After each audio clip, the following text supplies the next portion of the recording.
હવે વાત કરીએ બનાસકાંઠાની તો પાલનપુર અને દાંતામાં ધોધમાર વરસાદ ખાબક્યો છે। અનેક વિસ્તારોમાં વરસાદને પગલે પાણી ભરાયા છે।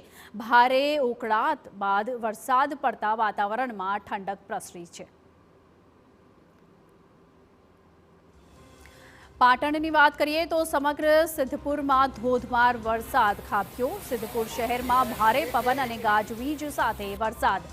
શહેરના અનેક રસ્તાઓ જળમગ્ન થયા। ગ્રામ્ય પંથકમાં પણ ધોધમાર વરસાદ નોંધાયો।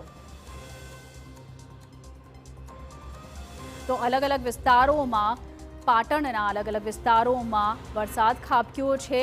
ઉકળાટ બાદ હવે લોકોને ચોક્કસપણે થોડી ઠંડક મળી છે, રાહત થઈ છે।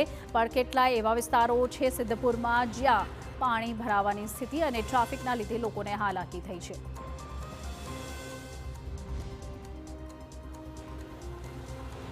રાજકોટની વાત કરીએ તો ઉપલેટા તાલુકાના તેલંગણા ગામે ધોધમાર વરસાદ પડ્યો છે અને તેલંગણા ગામમાં 2 કલાકમાં 7 ઇંચ જેટલો વરસાદ પડ્યો છે। 7 ઇંચ વરસાદ વરસતા ગામ થયું છે પાણી। ગામમાંથી નદીઓ વહેતી થઈ હોય એવા દ્રશ્યો સામે આવ્યા છે।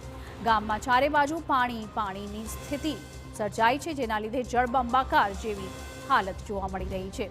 ગામમાંથી પસાર થતા વાંકડાઓ અને નદીઓમાં પણ પુષ્કળ પ્રમાણમાં પાણીની આવક થઈ છે। તો આ રાજકોટના દ્રશ્યો આપણે જોઈ રહ્યા છીએ, જ્યાં ફરી એક વખત જળબંબાકારની સ્થિતિ જોવા મળી રહી છે। આ દ્રશ્યો છે ઉપલેટા તાલુકાના તેલંગણા ગામમાં 2 કલાકમાં 7 ઇંચથી વધુ વરસાદ ખાબક્યો છે, જેના લીધે શહેરમાં જળબંબાકારની સ્થિતિ થઈ ગઈ છે અને ચોતરફ પાણી જોવા મળી રહ્યું છે।